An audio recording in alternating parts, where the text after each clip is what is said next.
Hello everyone, welcome back to the Trumpet Daily. Today let's begin by looking at what's happening in Ukraine.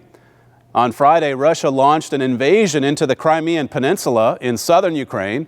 Now, Russia already had a large presence in Crimea. It has a huge naval base there in Sevastopol, which is leased through 2042.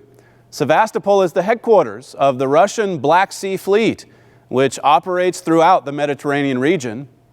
Right now, Russia has 380 ships, 170 aircraft, and 25,000 troops stationed at Sevastopol. So that gives you a pretty good picture of how important Crimea is to Russia's geopolitical strategy. Now, over the past few days, we've witnessed yet another bold and provocative move on the part of Russia's president, Vladimir Putin. He sent in dozens of attack helicopters to reinforce the Russian force that's already stationed in Crimea. Russian troops have also seized control of Crimea's main airports and government buildings. Now, why is Putin doing this? Well, he's sending a clear message to Ukraine. Reformers in Ukraine's capital are trying to establish an anti-Russian revolution. They remember the slaughter of 1932, when Russia literally starved Ukraine into submission, murdering an estimated 8 million Ukrainians, men, women, and children. But Putin's response to the recent uprising has been bold and decisive. Either Kiev makes painful concessions, or he carves Ukraine into pieces. The acting president of Ukraine has warned that his nation is prepared to go to war with Russia if necessary. So the world is waiting to see if that happens. It's waiting to see if Russia expands its invasion to include southern or eastern Ukraine. Now, do you think Europe is following these events closely? More than you can imagine. It's set off alarm bells in Europe. Germany's foreign minister, Frank-Walter Steinmeier, said on Monday, Europe is without a doubt in its most serious crisis since the fall of the Berlin Wall. Steinmeier, remember, is the one who's been pushing for Germany to take a much more aggressive approach in foreign policy. Poland's prime minister is also understandably frightened in response to Putin's push. He said that the world stands on the brink of conflict. Even before the Crimean crisis, Poland has been out front calling for a combined European military force. Now that Putin's army is mobilized and positioning itself right on Europe's doorstep, what will Europe do? You can be sure, absolutely sure, that the cries for a stronger European military are about to get louder and louder and louder. And meanwhile, what is America doing? Well, that's the most frightening part of all.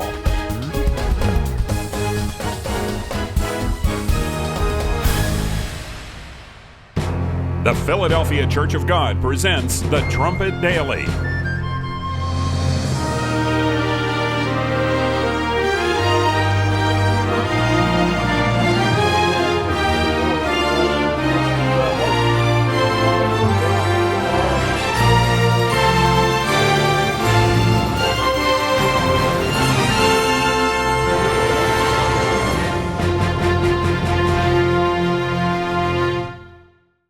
Governor Romney, I'm glad that you recognize that al-Qaeda is a threat, because a few months ago, when you were asked what's the biggest geopolitical threat facing America, you said Russia.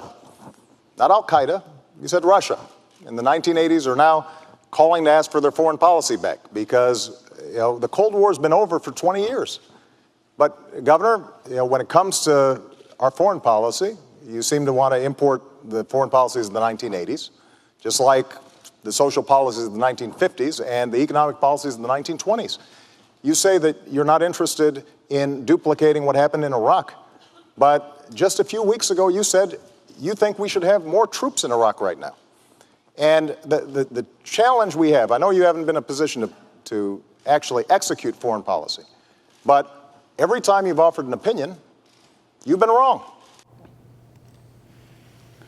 That was President Obama, of course, during the 2012 presidential debates, and you can see there how he was basically mocking Mitt Romney for suggesting that Russia posed a greater threat to the United States than al-Qaeda. We had moved past the Cold War, the president firmly believed, and now we're in a more sophisticated, modern world, and it was Mitt Romney, evidently, who was living in the past. Now, that was just from less than 2 years ago, those debates leading up to the 2012 elections. 2 years ago, and now look at where Russia is today. Look at the vulnerable position the United States is in, Europe as well. Russia has been flexing its military muscle for some time now. I just want to run through quite a few quotes today and clips also that I want to show you to just try to bring us right up to date here with what's happening in the world. So much is going on in Asia, in Europe, here in the United States. This first quote I have is from the New York Times. This is Peter Baker writing just the other day. He said, "The Russian occupation of Crimea has challenged Mr. Obama, as has no other international crisis. Is Mr. Obama tough enough to take on the former KGB colonel in the Kremlin? Is he tough enough?" Right now, I think you'd have to admit that it's really not even a contest. I mean, Putin, he barely batted an eye before invading yet another country, this time Ukraine. He just marched right in there last week, and now we've seen him over the past few days expand those operations. And many nations in the world, particularly in that region, are very nervous right now. I just want to play the full statement that President Obama gave. This was at the end of last week, just toward the end of the day, around about 5 o'clock, where he came out and made the official statement about the United States position on Ukraine, just as reports were coming in that Crimea was being invaded. Here's what the president had to say. Good afternoon, everybody. Over the last several days, the United States has been responding to events as they unfold in Ukraine. Now, throughout this crisis, we have been very clear about one fundamental principle. The Ukrainian people deserve the opportunity to determine their own future. Together with our European allies, we have urged an end to the violence and encouraged Ukrainians to pursue a course in which they stabilize their country, forge a broad-based government, and move to elections this spring. I also spoke several days ago with President Putin, and my administration has been in daily communication with Russian officials. And we've made clear that they can be part of an international community's effort to support the stability and success of a united Ukraine going forward, which is not only in the interest of the people of Ukraine and the international community, but also in Russia's interests. However, we are now deeply concerned by reports of military movements taken by the Russian Federation inside of Ukraine. Russia has a historic relationship with Ukraine, including cultural and economic ties, and a military facility in Crimea. But any violation of Ukraine's sovereignty and territorial integrity would be deeply destabilizing, which is not in the interest of Ukraine, Russia, or Europe. It would represent a profound interference in matters that must be determined by the Ukrainian people. It would be a clear violation of Russia's commitment to respect the independence and sovereignty and borders of Ukraine and of international laws. And just days after the world came to Russia for the Olympic Games, it would invite the condemnation of nations around the world. And indeed, the United States will stand with the international community in affirming that there will be costs for any military intervention in Ukraine. The events of the past several months remind us of how difficult democracy can be in a country with deep divisions. But the Ukrainian people have also reminded us that human beings have a universal right to determine their own future. Right now, the situation remains very fluid. Vice President Biden just spoke with the Prime Minister of Ukraine to assure him that in this difficult moment, the United States supports his government's efforts and stands for the sovereignty, territorial integrity, and democratic future of Ukraine. I also commend the Ukrainian government's restraint and its commitment to uphold its international obligations. We will continue to coordinate closely with our European allies. We will continue to communicate directly with the Russian government, and we will continue to keep all of you in the press corps and the American people informed as events develop. So those are the president's comments after those reports came in about the Ukraine last week. And there was deep concern, and it was a destabilizing attempt by Russia to enter into the Ukrainian nation. But going back to that New York Times piece where the author was saying, is the President of the United States tough enough to stand up to this aggression by Putin? And if you look beyond the words to the actions or lack thereof, I mean, as I say, it really is no contest. Right after he made those comments, he went across town to a fundraiser. The next morning, there was a national security meeting that he skipped out on. And meanwhile, all through the night, Friday evening and through the weekend, Russia was invading Ukraine. Putin was acting. Putin's actions, I mean, they spoke for themselves. It was clear where Putin stood. He's securing his interests. Going back to that clip there, one of the statements the president made, the United States will stand with the international community in affirming that there will be costs. There will be costs, but what are those costs? Putin steps forward and says, well, the people in Crimea, the Russian people in Crimea are being mistreated. I mean, he pulled a page right out of Hitler's playbook, basically. A total lie, and marches right into Ukraine's sovereign territory. And yet, what are the actions of the United States? What are the costs? What will be the consequences of these actions that Russia has taken? Following on that, let me just play one more clip for you. This is from Secretary of State John Kerry. It's what he said on one of the talk shows Sunday morning. Russia has engaged in a military act of aggression against another country, and it has huge risks, George. It's a 19th century act in the 21st century that really puts at question Russia's capacity to be within the G8. All those violations, sir, so what's the penalty for what Russia has already done? Well, we're busy right now coordinating with our counterparts in many parts of the world. Yesterday, the President of the United States had an hour-and-a-half conversation with President Putin. He pointed out, importantly, that we don't want this to be a larger confrontation. We are not looking for a U.S.-Russia East-West redux here. What we want is for Russia to work with us, with Ukraine. If they have legitimate concerns, George, about Russian-speaking people in Ukraine, there are plenty of ways to deal with that without invading the country. They have the ability to work with the government. They could work with us. They could work with the UN. They could call for observers to be put in the country. There are all kinds of alternatives. But Russia has chosen this aggressive act, which really puts in question Russia's role in the world and Russia's willingness to be a modern nation and part of the G8.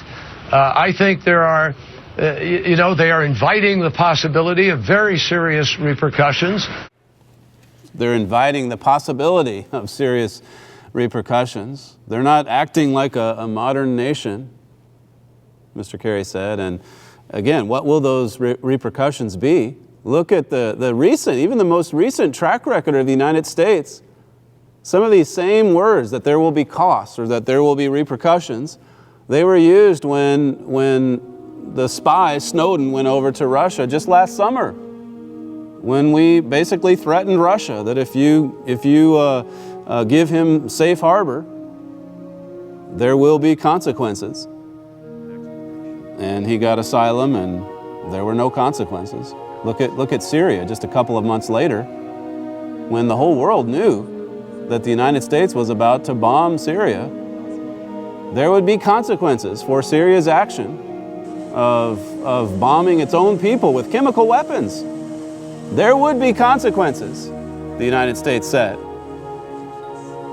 And of course, we didn't take action there. And as it happens, who was the one to bail us out? It was Putin. It was Russia's plan that we accepted in the end. Russia's plan to supposedly disarm Syria. Meanwhile, the bloodbath just continues. 150,000 deaths now in that ongoing civil war there in Syria. What have been the consequences? And how serious do you suppose nations take the United States now when we talk about the heavy cost or when we talk about consequences and then take little or no action to back that up? This is a quote from Senator Bob Corker from Tennessee. He said, ever since the administration threw themselves into the arms of Russia in Syria to keep from carrying out what they said they would carry out, I think he, speaking of Putin, saw weakness. These are the consequences. I mean, that's the consequences we need to be thinking about here. The consequences of inaction on the part of the United States, the consequences of appeasement. There are consequences for that. But at least so far, there's no real consequences for these aggressive actions on the part of this king, this prophesied king in the east, as it says in Ezekiel 38. Vladimir Putin, empty threats all the way around, and that's just invited these aggressive actions.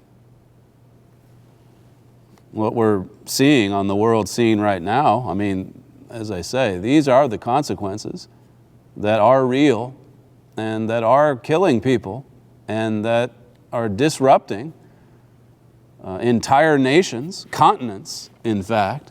I want to move over now to another New York Times article. This is by Peter Baker, who's quoting from Nicholas Burns. I believe he was an advisor in the Bush administration. This, again, is from the New York Times, March 2nd. It says, it's the most important, most difficult foreign policy test of his presidency, speaking of Mr. Obama. The stakes are very high for the president because he is the NATO leader. There's no one in Europe who can approach him in power. He's going to have to lead. He's going to have to lead. But look, with everything going so badly for the United States and for the leadership in Washington, as I said there in the monologue, I mean, how do you suppose the leaders in Europe are reacting to this?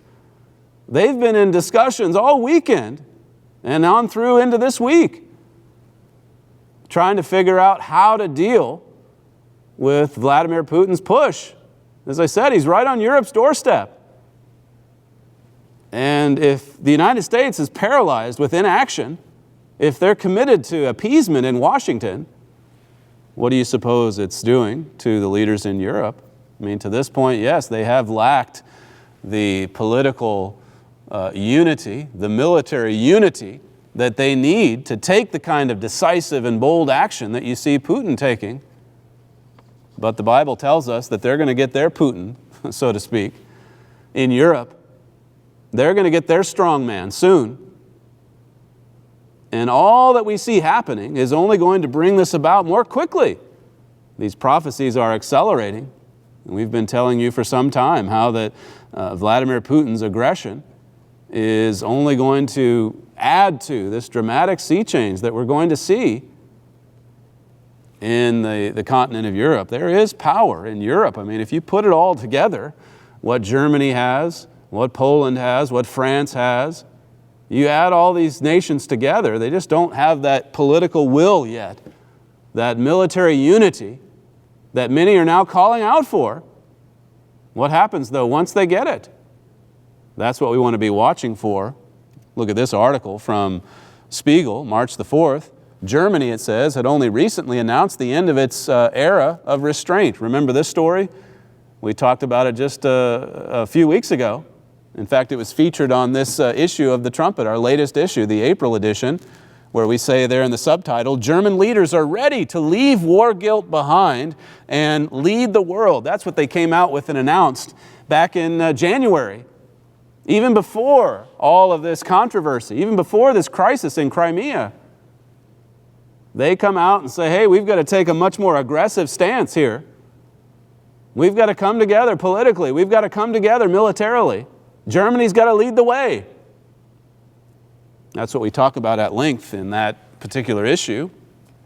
Coming back to this Spiegel article, Germany had only recently announced the end of its era of restraint. Steinmeier, I quoted him earlier, Steinmeier couldn't have expected that he would need to follow through on his push for an aggressive foreign policy so quickly, it says. But the dramatic escalation in Crimea needs quick answers, and it has become a focus of Chancellor Angela Merkel's government in Berlin. See, they need quick action. They need a quick solution. This is only accelerating it, in other words. Continuing, it says, it's a tremendous challenge, and it isn't just the Europeans who will be watching Berlin closely. The U.S., too, is hoping Germany will live up to its new desire to wield influence. I mean, the U.S. is there urging Germany to take a more aggressive and assertive lead, hoping Germany will step forward. It says, according to Fiona Hill of the Brookings Institution, Washington's currently troubled relationship with Russia means that it cannot do much, and that Germany must therefore play a more important role. How about that? Washington can't do much, but Germany must play a more important role. I mean, it's hard to find a statement that's just ringing with all of these prophetic implications, quite like that one. Washington can't do much. Washington is paralyzed. Germany must step forward. So many prophecies. I mean, you could do a program separately on all of these events. We'll talk a little bit later about China, what's happening with them. But you look at Crimea, you look at Russia, you look at Putin, you look at Germany, Europe, how Poland's responding, and then what's happening to the United States. So much Bible prophecy is being fulfilled. We'll be right back.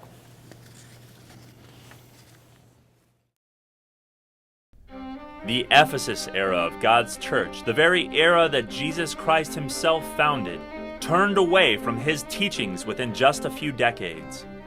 Consequently, the lives of many in the church unraveled. This colossal spiritual crisis demanded solutions. In all 3 books the Apostle John wrote, he repeated a spiritual formula for success. He re-emphasized it often because it worked marvelously at rejuvenating the lives of God's people with excitement and godly ambition. John stressed how vital it was for the people of the Ephesus era to revive their first love and get back to the first works they had in the beginning of their spiritual lives. This principle can also be applied in today's modern world. Did you know that it was the goal of America's founders to create a country that was loyal to God? A country that would honor and uphold His laws? But today we see a much different America. The United States is instead the largest producer of pornography. It exports some of the most vile and grotesque material in the world. Depraved music and drugs abound. Spiraling debt is on the verge of paralyzing the nation. Are there any courageous enough in these perilous times to get back to the way it was from the beginning? Learn this formula that will spiritually revitalize your life. Visit thetrumpet.com and watch the most recent Key of David episode, From the Beginning. That promo you saw there was for the Key of David program from last week that's posted at the top slot there on the Key of David page at thetrumpet.com for the rest of this week. And following on that, I'd like to just also plug briefly the upcoming program that we post this Friday. As it happens, it's on Russia and the Son of Man. And my father goes right back into these prophecies that we've been talking about so much recently in Ezekiel. I just want to play a short clip from the upcoming Key of David program. This is the one that will be posted this Friday and play over the weekend. The Ukraine crisis continues, and that great crisis that you see in the news almost daily, it was created by Vladimir Putin. Now, we have talked about this a number of times and shown you that it is prophesied in the book of Ezekiel, in an indirect way that this is really a very dangerous moment in the history of the world, and yet not very many people realize that, but a great superpower is rising up before our eyes, and it's also galvanizing another superpower to begin to rise up with much more power than it's ever had before. See, what a dangerous moment, as he says, for the world. This great superpower in Asia is rising, and it's galvanizing another one. As I say, so many prophecies are being fulfilled. Let me just take you now to a Washington Post article. I want to direct you first of all to the title. Notice this. It says, President Obama's foreign policy is based on fantasy. Fantasy. That's the Washington Post. I mean, you talk about two mainstream major newspapers that support this administration. It would be the Post and the New York Times. And yet look at what the Washington Post editorial board is saying. President Obama's foreign policy is based on fantasy. Notice this. It says, for 5 years, President Obama has led a foreign policy based more on how he thinks the world should operate than on reality. It was the tide of war is receding, quote, unquote. And the United States could, without much risk, radically reduce the size of its armed forces. We talked a lot about this last week. The most recent cuts that are being planned by the United States in the armed forces. It says other leaders in this vision would behave rationally and in the interest of their people and the world. Invasions, brute force, great power games, and shifting alliances. These were things of the past. Secretary of State John F. Kerry displayed this mindset on ABC's This Week Sunday when he said of Russia's invasion of neighboring Ukraine, it's a 19th century act in the 21st century. We played that clip for you earlier. Remember where he said that Russia's not acting like a modern nation. Well, here's Russia, I mean, the biggest nation in the world in terms of land mass.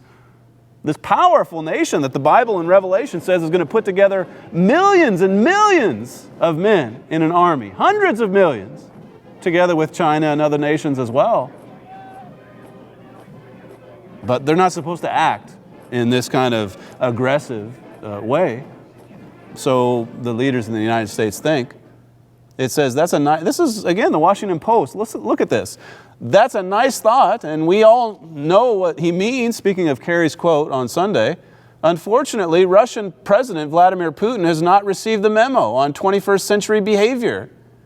Neither has China's president, Xi Jinping, who is engaging in gunboat diplomacy against Japan and the weaker nations of Southeast Asia. So they're not behaving the way that they're supposed to in this kind of fantasy world that many leftists believe we should be in right now. A very modern world, a very sophisticated world. Well, some of the cutbacks that we're making right now in the United States are based on these notions that, well, we're beyond the point of using tanks and such. And so we're going to get rid of weapon systems that are specifically designed to take out tanks. And what do we see almost just a few days later on the news? Tanks rolling in to Crimea. Tanks. Well, you can say they're behaving like a 19th century nation or a 20th century nation. But the thing is, they're going to be using a lot more sophisticated weaponry than 100 years ago. That's what's so frightening about this. Modern nations with the same old human nature using very modern weapons. You go back to World War II and think about the level of destruction, 50, 60 million people. This was a title in the Sky News just a couple of days ago. This headline caught our attention, and you can see why if you know anything about some of our literature. Here's a booklet we've had for many years, Russia and China in Prophecy. And then look at this headline, Russia and China in agreement over Ukraine. That's what this book, in essence, is about. Russia and China in agreement. Russia and China working together. The kings of the East, the Bible calls them. Russia and China in agreement This was headlined on Drudge a good part of the day yesterday. Russia, look at that. Russia, China, not even a space between them. Russia, China, unite. Russia, China, they're together. Now here again, look at what's happening there and then consider how we're actually helping these formations. We're helping these nations pull together in Asia, in Europe.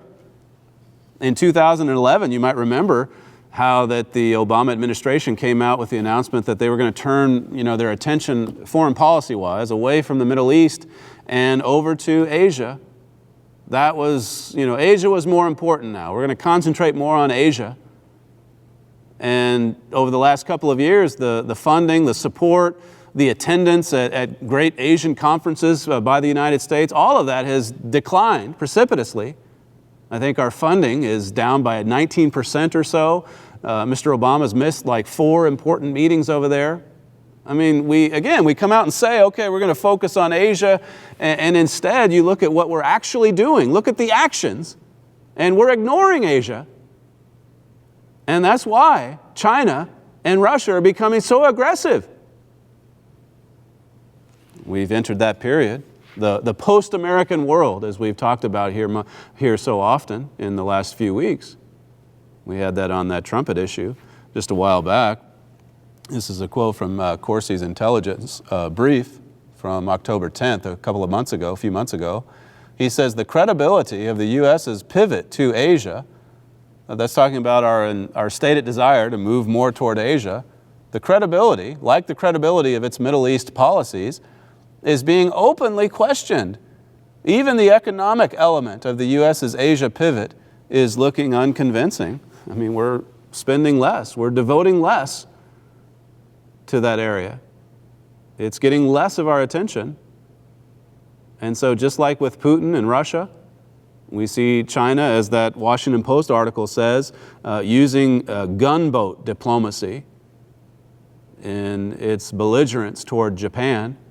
We see China expanding its territorial claims. We had an article on this in the Trumpet just a couple of months ago. China's new air defense zone tests U.S. resolve. They expanded their air defense zone, and America, very quietly stepped aside and said, well, go ahead. You can take more area. You can take international airspace if you like. And we decided to just go around. Let's look at Leviticus 26 just to cover one verse that I know you know well. We've read it here so many times. This deterioration of America's will, though, it's important to stress over and again because it's stunning, really, how fast the United States is falling. And Herbert W. Armstrong, I'll give you a quote here from him in just a second, but many decades ago, he was pinning the blame not on the nation's military, not even on the leadership, but he was pinning the blame for America's fall on all of us, the people of America that have in God they trust, on their money. It's printed on our money. Notice what he said. This is from the Plain Truth, 1961. Unless or until the United States as a whole repents and returns to what has become a hollow slogan on its dollars, in God we trust, the United States of America has won its last war. That's what Mr. Armstrong was saying back in the 1960s. He says here, the God America has deserted gave it its most humiliating defeat. This is in 1961. Notice what he's talking about. What does the Cuban debacle mean? It means, Mr. and Mrs. United States, that the handwriting is on your wall. That's what it means. If only he would have lived long enough to see what we're doing today, to see what's happening in Russia and elsewhere because of our many sins, because of this broken will. As the Bible prophesied, this is Leviticus 26 and verse 19, where it says, and I will break the pride of your power, and I will make your heaven as iron, and your earth as brass. Now, Mr. Armstrong, he referred to this, as I say, back in the 1960s, and wrote about this, and pinned the blame on the American people. And now look Look at America since 1961. I mean, look at many decades have gone by since that quote that I gave to you a moment ago. Decades have passed. And would you say America has gotten closer to God and to the precepts of His Word? Or have we drifted much farther away from the truth? Much farther away from biblical principles? Look at the popular topics in the news cycle day in and day out.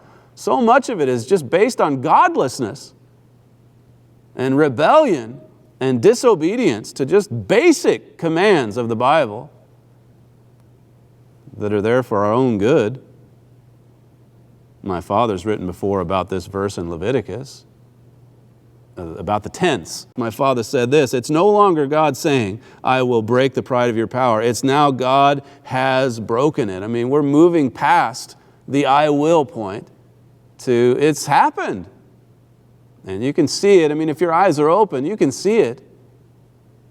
You can see that we're beyond the point of no return. This is from his recent article, speaking of my father, in February 2014. This is on Ukraine and the Prince of Russia, Vladimir Putin. You can see the title there at the top. Few Americans realize what a massive disaster this Ukraine crisis is for America and its future as Russia, China, Iran, and a German-led Europe expand their empires and grow in strength. American foreign policy has become an international joke, it says. America's military might is shrinking fast, and it has a completely broken will. See, the will's already been broken. The Ukraine crisis exposes U.S. weakness, most of all. The American superpower has disappeared from the world scene. Now look, there's still a show of force, I suppose, here or there. There certainly is military hardware in America, but so much of it, as I say, is being downsized or mothballed. Obviously, we're broke. We're in debt, up to our eyeballs in debt. But more than that, look at the actions. Look at what's happening. Look at what world leaders are doing. And then consider, won't you? Then consider the prophecies of God. I mentioned this booklet, Russia and China in Prophecy. I mean, this lays it all out there. You know what's coming. It's just like that headline I showed you from the Drudge Report and from Sky News. Russia and China unite. Russia and China in agreement. If you don't have this booklet already, go to thetrumpet.com and download your copy today, or you can request a hard copy if you like, and we'll send it out to you free of charge. In addition to that, we've referred you to this many times, but this tells you in great detail about the decline of the United States and how it's prophesied. It goes into Leviticus 26 and many other prophecies. So if you don't have this booklet as well, go to thetrumpet.com, or you can call the number there on your screen if you'd like for us to send a free copy of this out to you right away. Both of these books are free. We offer them to you free of charge, at no obligation to you, no strings attached. They're there for you, and we'll give you complimentary copies if you want to dig in and study the prophecies of God. Thank you for joining us today, and we'll see you next time on the Trumpet Daily.